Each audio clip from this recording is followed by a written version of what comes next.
खामोश तस्वीर। सुबह का सूरज गांव की टूटी फूटी झोपड़ियों के पीछे से झांक रहा था। हवा में ठंडक थी, लेकिन उस ठंडक से कहीं ज़्यादा बोझ राधा के दिल पर था।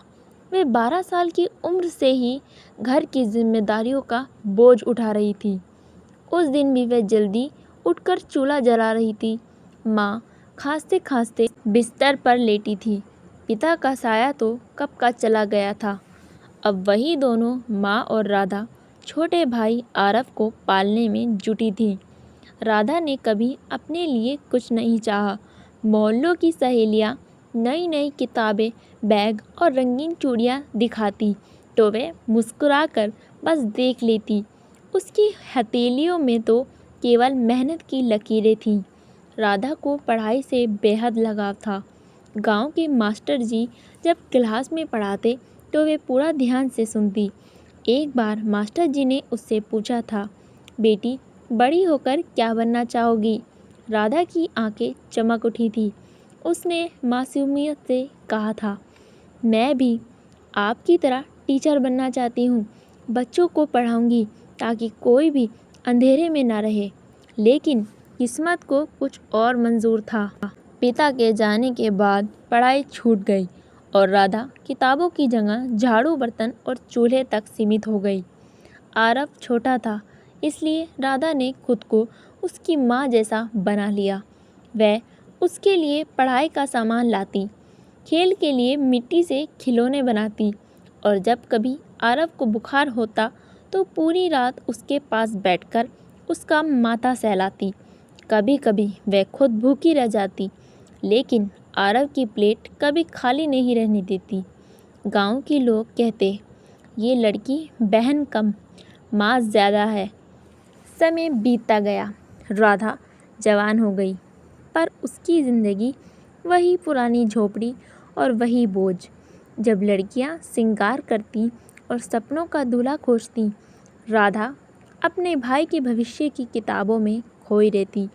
उसके लिए रिश्ते भी आए, लेकिन माँ ने साफ कहा, मेरी राधा कहीं चली गई तो इस घर का क्या होगा?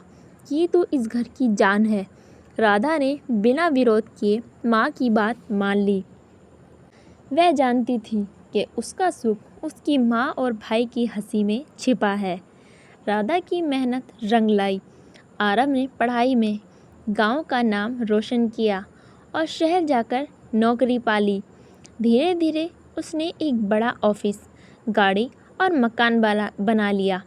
वह अपनी सफलता का श्रेय हमेशा राधा को देता, पर राधा केवल मुस्कुरा कर कहती, तेरी सफलता ही मेरी खुशी है। एक दिन आरव गांव आया और बोला, दीदी, अब आप और माँ मेरे साथ शहर चलो। अब आपकी बारी है आराम करने की। राधा पहले झिझकी, लेकिन माँ की इच्छा पर उसने हामी भर दी। शहर का जीवन गांव से बिल्कुल अलग था। ऊंची ऊंची इमारतें, चकाचौंध भरी रोशनी और हर तरफ भागती दौड़ती भीड़। माँ को सब कुछ अच्छा लगा, लेकिन राधा को भीतर ही भीतर अजीब सा खालीपन महसूस होता। उसे मिट्टी की खुशबू, नीम की पेड़ की छाँव और गांव का आंगन याद आता। एक दिन आरव राधा को अपने दोस्तों के साथ एक आर्ट गैलरी ले गया। वहाँ तरह तरह की पेंटिंग्स लगी थी। कोई समुद्र दिखा रही थी, कोई पहाड़, कोई इंसान की भावनाएं। राधा अचानक एक तस्वीर के सामने रुक गई। उस तस्वीर में एक साधारण लड़की थी, जिसके हाथ में किताब थी और आंखों में अधूरे सपने। राधा की आंखें भर आईं। उसने धीरे से कहा, ये तो मेरी जैसी लग रही है।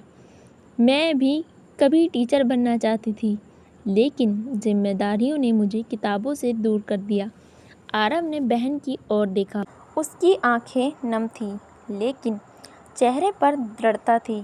उसने राधा का हाथ थामा और कहा, दीदी, आपने मेरे लिए अपनी ज़िंदगी कुर्बान कर दी। अब मेरी बारी है। अब आप वही बनेंगी जो हमेशा बनना चाहती थी। आप फिर से पढ़ाई करेंगी और बच्चों को पढ़ाएंगी। सपनों की कोई उम्र नहीं होती। राधा हक्की बक्की रह गई। लेकिन अब मेरी उम्र, आरव मुस्कुराया। सपनों की उम्र नहीं होती दीदी, दिल जवान है तो हर मंजिल आसान है। उस दिन से राधा ने पढ़ाई दोबारा शुरू की। पड़ोस के छोटे बच्चों को बुलाकर पढ़ाना शुरू किया। शुरुआत में लोग हंसे, इतनी बड़ी उम्र में पढ़ाई हद है। लेकिन धीरे धीरे वही लोग अपने बच्चों को उसके पास भेजने लगे। राधा की मेहनत और लगन से उसका छोटा क्लासरूम पूरे इलाके की पहचान बन गया।